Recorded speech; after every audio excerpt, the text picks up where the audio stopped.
하겠습니다. 하나님의 말씀은 요한복음 20장 1절로 10절입니다. 요한복음 20장 1절로 10절입니다. 제가 봉독합니다. 안식 후 첫날 일찍이 아직 어두울 때에 막달라 마리아가 무덤에 와서 돌이 무덤에서 옮겨진 것을 보고 시몬 베드로와 예수께서 사랑하시던 그 다른 제자에게 달려가서 말하되 사람들이 주님의 무덤에서 가져다가 어디에 두었는 주님을 무덤에서 가져다가 어디에 두었는지 우리가 알지 못하겠나이다 하니 베드로와 그 다른 제자가 나아가서 무덤으로 갈새 둘이 같이 다름질하더니 그 다른 제자가 베드로보다 더 빨리 달려가서 먼저 무덤에 이르러 굽으려 세마포 놓인 것을 보았으나 들어가지는 아니하였더니 시몬 베드로는 따라와서 무덤에 들어가 보니 세마포가 놓였고 또 머리를 쌌던 수건은 세마포와 함께 놓이지 않고 딴 곳에 쌌던 대로 놓여 있더라. 그때야 무덤에 먼저 갔던 그 다른 제자도 들어가서 보고 믿더라. 그들은 성경에 그가 죽은 자 가운데서 다시 살아나야 하리라 하신 말씀을 아직 알지 못하더라. 이에 두 제자가 자기들의 집으로 돌아가니라. 아멘. 10절까지 봉독했습니다. 영과 진리로 예배하여 하나님 아버지께서 받으시기에 합당한 예배가 되고 하나님의 인자하심을 체험하는 은총의 시간이 되기를 축원합니다. 오늘 말씀의 주제는 베드로와 요한은 옛날로 다시 돌아간다. 베드로와 요한은 옛날로 다시 돌아간다. 아리마대 요셉과 니고데모에 의해 6월절이자 안식일이 겹친 큰 날이 시작되기 전인 금요일 해지기 전에 새 무덤에 장사되었습니다. 누가? 예수님이. 그리고 안식일이 지난 첫날, 이날은 예수님께서 장사 지낸 후 사흘이 되는 날이기도 합니다. 그러므로 본문 1절은 안식 후 첫날 일찍이 아직 어두울 때에 막달라 마리아가 무덤에 와서 돌이 무덤에서 옮겨진 것을 보고 라고 하였습니다. 안식 후 첫날이란 일요일을 말하는 것입니다. 일요일, 아직 어두울 때에 막달라 마리아가 무덤을 찾아온 것입니다. 안식 후 첫날 일요일을 우리는 주일이라고 합니다. 주님 예수께서 부활하신 날이기에 주의 날, 주일이라고 하는 것입니다.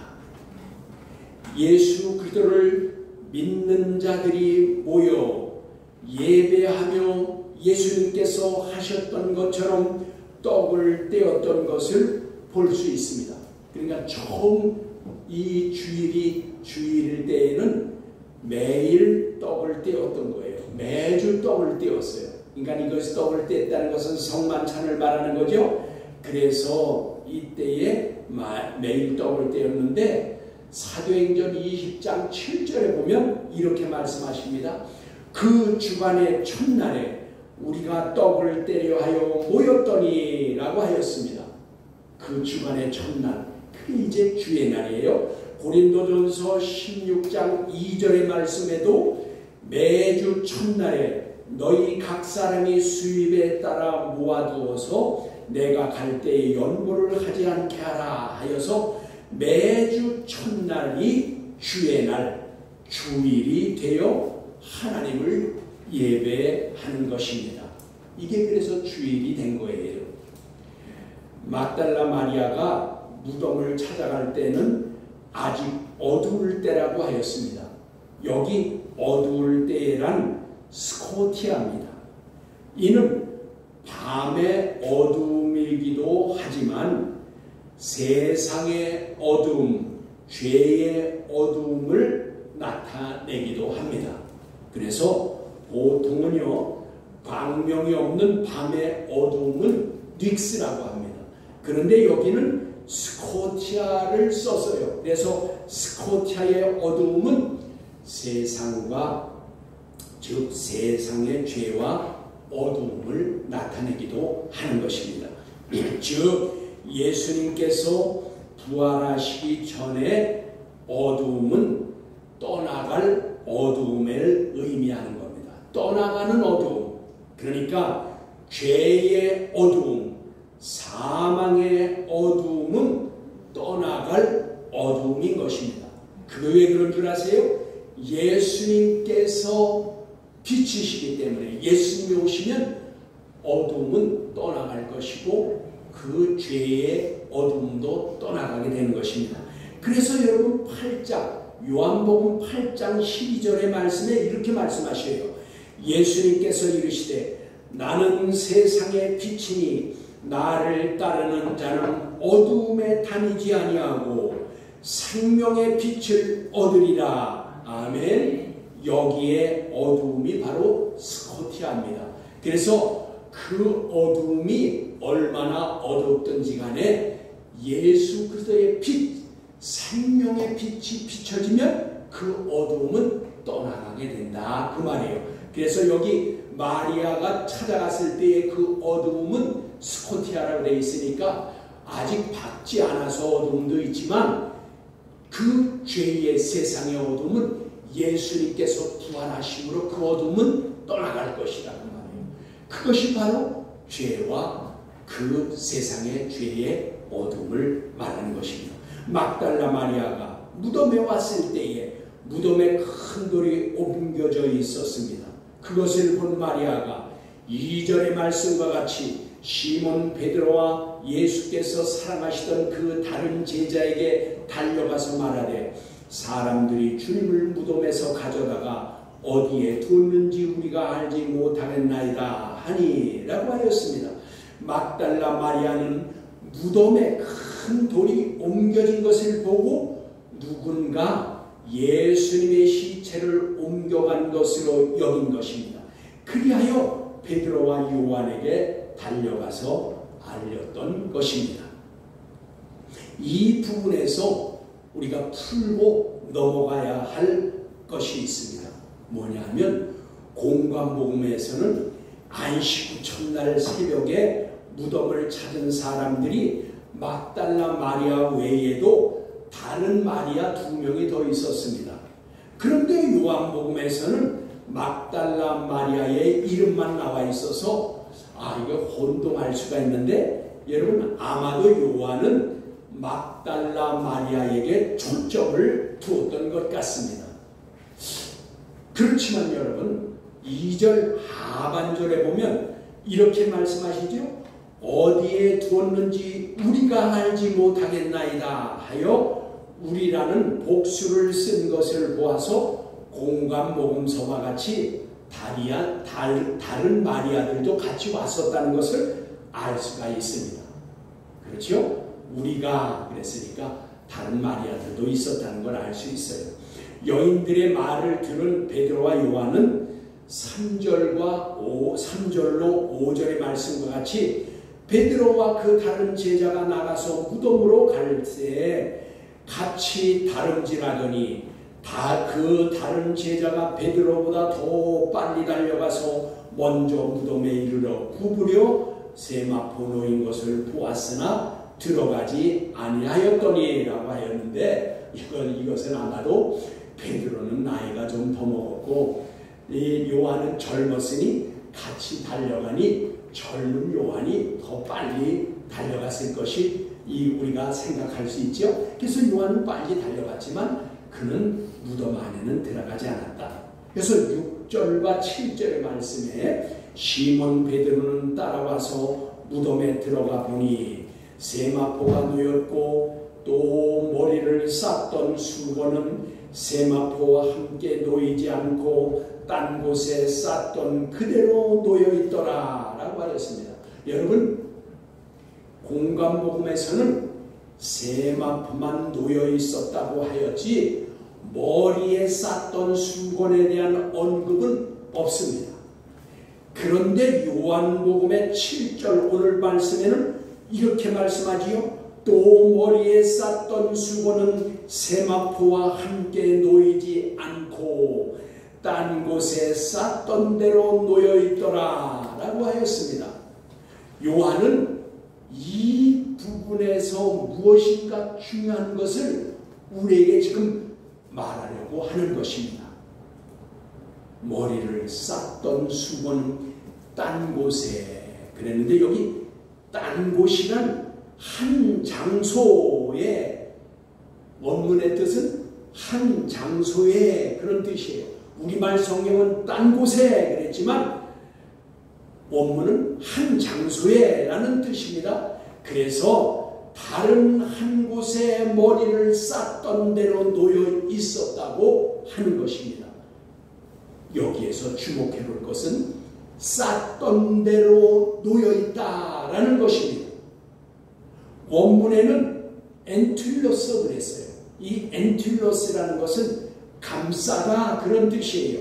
감싸다. 우리말에는 뭐예요? 쌌던 대로 놓여 있더라. 그러나 원문은 엔툴레스, 즉 감싸다 그런 뜻이에요. 감싸 있더라. 그러면 이것은 뭐예요? 머리를 감쌌던 모습 그대로 있었더라 그런 뜻이에요. 그대로 있었더라. 투구와 같이. 놀라운 사실 아니에요? 요한은 지금 이것을 얘기하려고 하는 거예요. 여러분, 상식적으로 이해할 수 있는 이야기입니까? 아니, 이 엔툴로스, 즉 신약에는 엔툴로스라는 단어가 3번 나오는데 마태복음 27장 59절과 누가복음 23장 53절에 아리마대 요셉이 세마포로 예수님을 쌌다고 한 것과 오늘 본문에 머리를 쌌던 이렇게 3것이 나오는데 이것은 다 무엇이에요? 그렇다면 시체를 싸매고 머리에 수건을 쌀 때 꼭꼭 묶었겠죠. 여러분 염할 때 여러분 우리 시체를 꼭꼭 묶잖아요. 그리고 예수님의 머리를 또 쌀 때도 여러분 그냥 헐렁하게 쌌겠어요? 꼭꼭 묶었겠죠. 그랬는데 그러면은 이것은 이제 그 머리를 쌌던 그대로 놓여 있다고 하는 것은 이제 묶은 것을 풀지 않고 머리 모양 그대로 있었다는 사실입니다. 요한은 무엇을 말하려고 현장을 자세히 지금 설명하고 있을까요? 여러분 그렇습니다. 예수님의 부활을 말하려고 하는 것입니다. 좀 더 자세히 말씀드리면 부활하신 예수님은 십자가에서 달리실 때의 몸이 아닌 신령체의 몸, 즉 이것을 이 신령한 몸을 증거하려고 지금 이것을 현장을 자세히 설명하는 것입니다. 성경은 이것을 소마 푸마티콘이라고 합니다. 즉 무엇이요? 신령한 몸. 예수님께서 시간과 공간의 제한을 받지 않는 몸, 소마 푸마티콘. 이제 부활하신 예수님은 그 머리에 쌌던 모습 그대로 놓였다는 것은 시간과 공간의 제한을 받지 않는 몸이다 그 말이에요. 그것을 신령한 몸이다 그 말인 것입니다. 그러므로 제자들이 이제 두려워서 문을 잠그고 있을 때 여러분 그곳에 예수님이 나타나실 수 있던 것이 바로 이 소마 푸마티콘 신령한 몸이기 때문인 것입니다.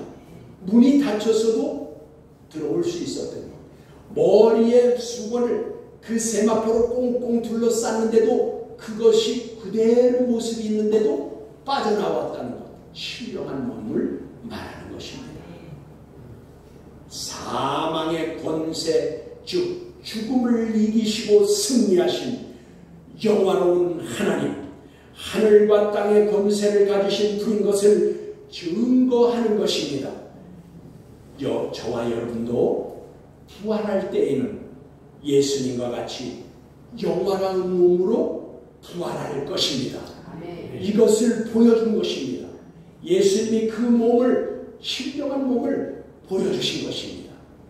그것을 성경 여러분 고린도후서 3장 18절에 기록해 주셨습니다. 이렇게 말씀하십니다. 우리가 다 수건을 벗은 얼굴로 거울을 보는 것 같이 주의 영광을 보매 그와 같은 형상으로 변화하여 구원의 영광에서 상급의 영광에 이르리니 곧 주의 성령으로 말미암음이라 라고 하였습니다. 우리도 다 변화하여서 주님과 같이 되어서 주님의 얼굴을 보게 될 것이다 그 말이에요. 본문의 8절에 이렇게 말씀하십니다. 그때야 무덤에 먼저 갔던 그 다른 제자도 들어가서 보고 믿더라 하였습니다. 요한은 베드로가 먼저 무덤에 들어간 후에 따라 들어가서 베드로가 본 것을 보고 그리고 믿었다고 하였습니다. 그렇다면 여러분 베드로와 요한이 보고 믿더라 라고 한 것이 무엇을 믿었다는 것일까요? 무엇을 믿었다는 것이요? 여러분 얼른 생각하면 예수님의 부활을 믿었다고 생각할 수 있으나 여러분 그렇지 않습니다. 그렇지 않습니다. 여기서 우리가 잘못하면 요한과 베드로가 들어가서 보고 믿었더라 라고 하니까 예수님의 부활을 믿은 것으로 생각할 수 있는데 그게 아니라는 것입니다. 여기에서 보고 믿었다는 것은 여인들이 와서 말한 대로 누가 예수님의 시체를 옮겨갔다고 믿었다는 것으로 보아야 합니다. 왜 그런 줄 아세요? 여러분 죽은 자가 살아난다는 그것을 사실 믿기 어렵지요. 여러분 죽은 자가 어떻게 다시 살아나요? 어려운 얘기예요. 이러한 믿음은 쉽게 가질 수 있을까요? 여러분 그렇지 않습니다. 쉽게 가질 수 없는 거예요. 그러므로 예수 믿은 지 오래되었어도 구원의 확신이 없는 자들이 많이 있습니다. 예수 20년 30년 믿어도 구원의 확신이 없는 사람들이 있어요. 믿어지지 않기 때문인 것입니다. 여러분 그러므로 믿어지는 믿음을 주시는 것도 하나님께서 주셔야 믿어지는 것입니다. 그것이 야고보서 2장 1절입니다. 그리고 믿어짐으로 고백하면 은혜로 구원을 얻는 것입니다. 그것이 에베소서 2장 8절의 말씀인 것입니다. 여러분 믿음은 말씀을 통해서 성장하고 성숙하는 것입니다. 말씀은 하나님이 내게 주신 것으로 받아들여야 믿어지고 자라나는 것입니다. 그러므로 여러분 히브리서 5장 12절의 말씀에 이렇게 말씀합니다. 믿은 때가 오래되었으므로 너희가 마땅히 선생이 되었을 터인데 너희가 다시 하나님의 말씀의 초보에 대하여 누구에게 가르침을 받아야 할 처지이니 단단한 음식을 못 먹고 젖이나 먹어야 할 자가 되었도다 라고 하였습니다. 여러분 단단한 음식이란 행동적 믿음을 말하는 것입니다. 여러분 그래서 말씀을 들으면 말씀대로 순종해야지 성장하는 것입니다. 말씀만 듣고 삶이 없으면 어린아이 같아 죽만 먹게 되는 것입니다. 성숙하지 못하면 어린아이와 같이 부모에 의해 돌봄을 받는 것 같은 상태를 말한다 그 말이에요. 그러니까 여러분 몸은 커져서 어린이지만 어린아이와 같은 믿음이 있다 그 말이에요. 그것은 말씀을 듣고 말씀대로 순종하는 삶이 없으면 여전히 어린아이와 같다 그 말이에요. 행동적 삶이 있는 사람이 장성한 믿음, 딱딱한 음식을 먹을 수 있다 그 말이에요. 이것을 성숙한 믿음이라고 하는 것입니다. 여러분, 믿음이란 말씀을 믿고 받아들이는 것과 얼마나 밀접한 관계를 가지고 있는지 알 수 있는 성경이 있습니다. 다시요, 말씀을 믿고 받아들이는 것이 얼마나 중요한 것인지, 그 믿음과 밀접한 관계가 있는 것인지 거기에 연결된 성경이 있다 그 말이에요. 누가복음 16장 19절로부터 31절 가운데에 부자가 하나님께 간청하는 장면이 나옵니다. 그 장면은 29절로 31절입니다. 이렇게 말씀하십니다. 하나님께서 이르시되 그들에게 모세와 선지자들이 있으니 그들에게 들을지니라. 이르되 그렇지 아니하나이다 아버지 하나님이여, 만일 죽은 자들에게서 그들에게 가는 자가 있으면 회개하리이다.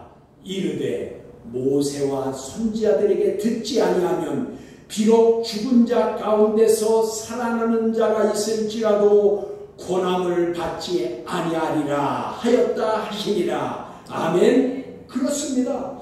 성경의 말씀을 읽고 듣고 순종하면 믿음이 성장하고 성숙하는 것이지, 여러분, 죽은 자가 다시 살아나서 온다 할지라도 선지자들의 말과 모세의 율법을 듣지 않고 순종하지 않는 자들은 죽은 자가 와도 믿지 않는다 그 말이에요. 그래서 여러분, 말씀을 듣고 믿음으로 순종하는 것이 얼마나 중요한 것인지를 알 수가 있어요. 그건 하나님께서 말씀하신 거 아니에요. 죽은 자가 살아가도 믿지 않는다. 선지자와 모세의 율법을 듣지 않는다. 오늘 말하면 하나님의 말씀을 듣고도 말씀대로 순종을 없는 삶은 아무것도 아니에요. 믿지 못한다 그 말이에요. 그래서 여러분, 여기 이 성경의 말씀을 읽고 듣고 순종하는 것이 얼마나 중요한 것인지 알 수 있습니다. 그러므로 예수님께서는요, 표적 신앙은 수준이 낮은 신앙이라고 말씀하셨습니다. 여러분, 요한복음 2장 23절로 24절의 말씀과 같습니다.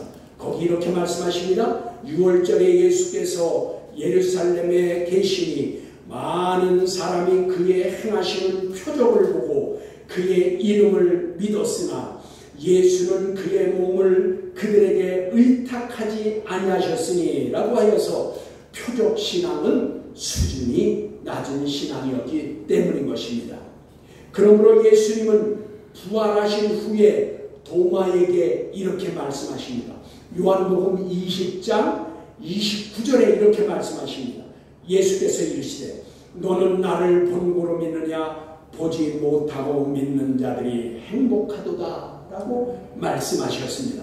여러분, 본문으로 돌아가서 베드로와 요한은 예수님의 부활을 믿은 것이 아닌 것을 9절의 말씀을 보면 확실히 알 수 있습니다. 여러분, 9절에 이렇게 말씀하십니다. 그들은 성경에 그가 죽은 자 가운데서 다시 살아나야 하리라 하신 말씀을 아직 알지 못하더라 라고 하였습니다. 여기 알지 못하더라 라고 한 말씀은 이것은 에이도 그랬습니다. 이 에이도라는 것은 경험적으로 알다 그런 뜻인데, 그러므로 부활을 경험해보지 못하였어도 믿음으로 믿고 순종할 때 부활의 신앙을 소유할 수 있게 되는 것입니다. 여러분, 죽은 자가 부활해본 자가 누가 있어요? 그러면 그것을 본 것으로, 경험한 것으로 믿는다고 하면은 누가 믿을 자가 있어요? 지금 베드로와 요한이 이 말을 지금 하는 거예요. 거기에 대해서 말씀하니까 아직 알지 못하더라라는 것을 경험적으로 알지 못했다 그 말이에요. 그러나 부활의 신앙이라는 것은 경험한 사람이 아무도 없다 그 말이에요. 그럼에도 불구하고 말씀을 듣고 믿음으로 순종하면 그 사람이 부활의 신앙을 가질 수 있는 거예요.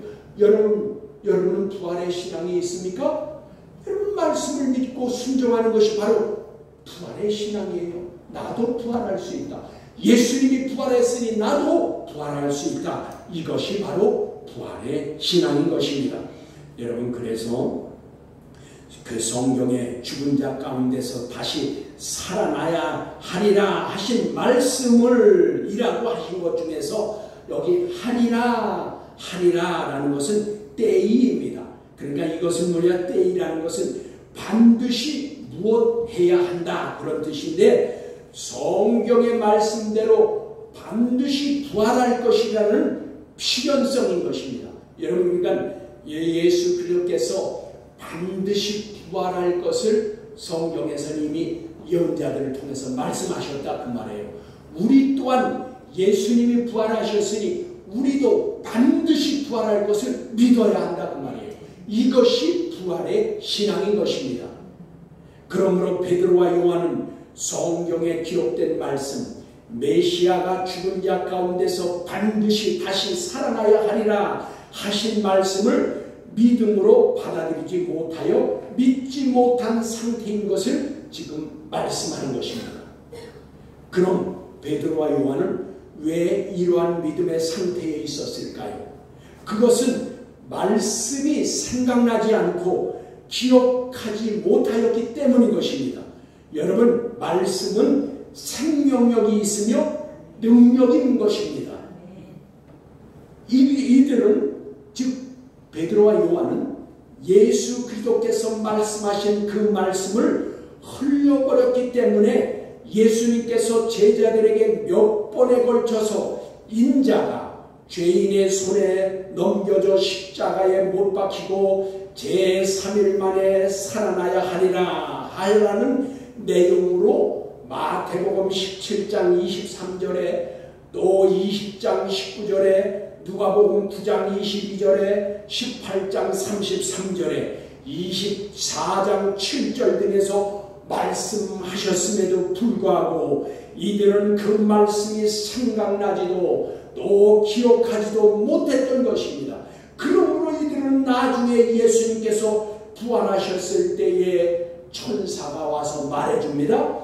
누가복음 24장 6절에 천사가 이렇게 말합니다. 여기 계시지 않고 살아나셨느니라. 갈릴리에 계실 때에 너희에게 어떻게 말씀하셨는지를 기억하라. 이렇게 말하잖아요. 예수님이 너희에게 갈릴리에서 어떻게 말씀하셨는지를 기억하라. 여러분, 말씀을 기억하라고 하잖아요. 여기에 이제 예수님께서 말씀하신 것이 기억하라. 그런데 또한 이 말씀이 어디에 있느냐? 여러분, 이제 저기 마태복음에 보면은요, 베드로가 닭이 3번 울 때에 예수님이 말씀하신 것이 생각나서 밖에 나가서 크게 울었다는 것을, 여기 생각나서도 아까 말씀하신 기억하라, 생각나다, 밈네스코 똑같은 말씀입니다. 여러분, 베드로도 예수님이 말씀하신 것이 생각났을 때 밖에 나가 크게 회개했어요. 여기 지금 천사도 와서 너희들이 예수님이 갈릴리에서 하신 말씀을 생각하라, 기억하라 말씀하잖아요. 여러분, 이들의 불신앙적이고 믿음이 없는 행동은 다음 절인 10절의 말씀에서 더 확실히 알 수가 있습니다. 여러분, 10절 본문에 뭐라고 하십니까? 이에 두 제자가 자기의 집으로 돌아가니라 라고 하였습니다. 여러분, 우리말 성경으로 보면 뭐 그렇게 큰 문제가 없는 것 같습니다. 여러분, 그렇지만 어딘가 모르게 좀 이상하지 않아요? 좀 이상하지 않아요? 여러분, 상식적으로 예수님의 무덤이 열려있다고 여인들이 달려와서 예수님의 시체를 어디로 누가 옮겨갔다고 라고 하여서 지금 베드로와 요한이 자신들이 달려와서 확인을 한 것입니다. 그러면 제자들과 여인들이 기다리고 있는 곳으로 가서 자기들이 확인한 것을 알려줘야 되는 거 아니에요? 그렇죠? 그런데 오늘 본문은 뭐라고 그랬어요? 각자 자기 집으로 돌아갔대요. 이거 말이 돼요? 좀 뭐 이상하잖아요. 여러분, 성경을 읽을 때 우리가 좀 생각이 깊은 사람 같으면, 아니 지금 여자들이 와가 여인들이 지금 예수님의 시체를 누가 가져갔다 그래서 달려가서 하기를 했으면 가타부타 가서 그곳에 가서 제자들과 여인들에게 알려줘야 마땅한 거 아니냐 그 말이에요. 그런데 오늘 10절에 보면 자기 집으로 돌아갔다고 그랬어요. 그들이 좀 이상하지 않냐 그 말이에요. 그래서 여러분 이것을 여러분 잘 들으십시오. 이게 무슨 뜻인가? 우리말 성경대로 하면은 이 말 그대로 이해하면 뭐예요? 베드로와 요한은 각각 자기 집으로 돌아가는 것이 되고 만 것입니다. 그런데 여러분 그렇지 않습니다. 여기 잘 들어보십시오. 원문에요.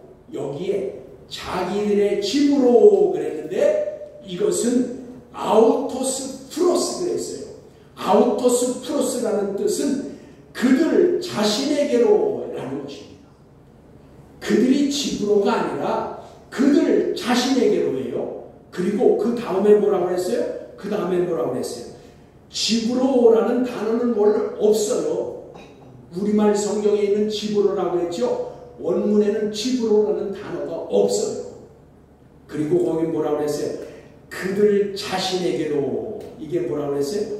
아우토스 프로토스. 그들 자신에게로요.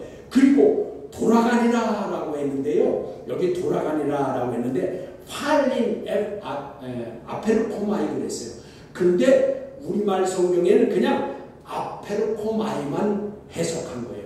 팔린이라는 단어를 빼먹은 거예요. 번역을 누락했어요. 그러면 팔린은 뭐냐? 다시라는 뜻이에요. 그러면 다시 돌아갔다. 그러면 이 말씀을 여러분 10절의 말씀을 다시 정리하면 뭐예요? 베드로와 요한은 이 두 제자는 그들 자신에게로 다시 돌아갔다 그런 뜻이에요. 자기 집으로 돌아갔다가 아니라 그들 자신에게로 다시 돌아갔다. 그러면 이 말의 뜻은 무엇입니까? 베드로와 요한은 옛날에 그들 자신에게로 다시 돌아갔다는 것입니다. 즉 예수님께서 어부였던 베드로와 요한을 부르실 그때로 다시 돌아간 것입니다. 우리말 성경 10절과 엄청난 차이가 있는 것입니다.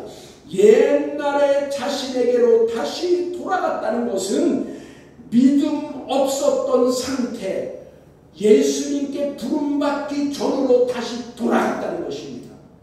완전히 예수 없는 삶, 불신앙의 삶으로 돌아갔다는 것입니다. 여러분 이들이 왜 이렇게 된 거예요? 부활의 신앙이 없으면 여러분 믿음 없는 자가 되는 것입니다. 예수님과 상관없는 삶이 되는 것입니다. 여러분 요한복음 13장 10절에 예수님께서 이제 발을 씻기면서 이제 왔을 때 베드로가 예수님에게 말했어요. 예수님 제 발을 씻길 수 없습니다. 그러니까 예수님이 베드로야 내가 내 발을 씻기지 않으면 나와 상관이 없다 그랬어요. 그런데 여기 상관없다는 뜻은 뭐냐? 메로스입니다. 나눌 몫이 없다는 것입니다. 나눌 몫이 없다는 거예요. 여러분 그러면 우리가 이 말씀 베드로와 요한이 옛날 자신에게로 다시 돌아갔다는 것을 증거하는 성경의 말씀을 보시겠습니까? 제 말이 아니에요. 옛날에 자기 자신들에게로 다시 돌아가서 불신앙의 상태가 된 것을 증거하는 말씀이 있다는 말이에요. 그것은 요한복음 21장 2절로 3절에 이렇게 말씀하십니다. 시몬 베드로와 디두모라 하는 도마와 갈릴리 가나 사람 나다나엘과 세베대의 아들들과 또 다른 제자 둘이 함께 있더니 시몬 베드로가 나는 물고기를 잡으러 가노라 하니 그들이 우리도 너와 함께 가겠다 하고 나가서 배에 올랐으나 그날 밤에 아무것도 잡지 못하였더니 라고 하였습니다. 여러분 베드로와 요한의 불신앙적 태도가 여실히 나타나고 있습니다. 자신들만 아니라 제자 5을 더하여서 7명이 물고기를 잡으려고 자신들의 옛날로 돌아간 것입니다. 예수님께서 베드로와 요한을 부르실 때에 이제부터는 사람 낚는 어부가 되라고 불러주셨는데 이들은 다시 불신앙이 되어가지고 사람 낚는 어부가 되라고 하신 주님의 말씀을 까맣게 잊어버리고 다시 물고기를 잡으러 온 것이에요.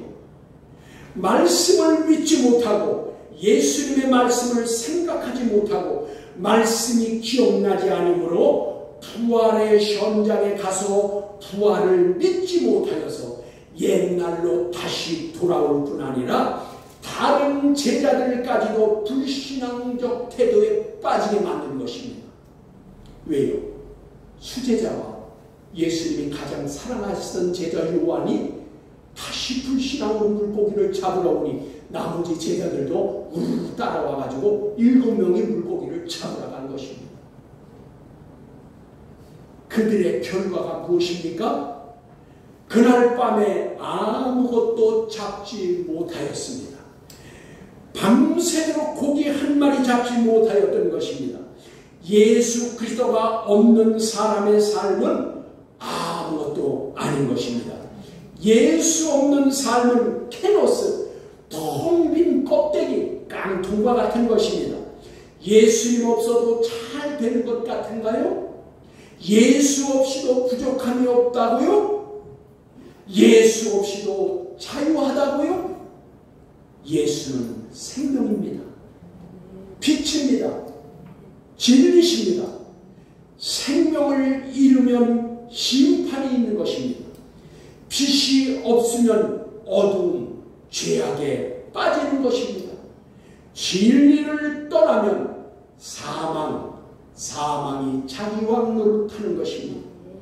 저와 여러분은 예수를 구주로 삼고 구속하신 은혜와 베풀어 주신 사랑과 필요를 따라 공급해 주시는 주님의 복을 늘 감사하며 영광을 돌리는 그리스도 안에 있는 삶이 되기를 주 예수 그리스도의 이름으로 축복합니다. 아멘.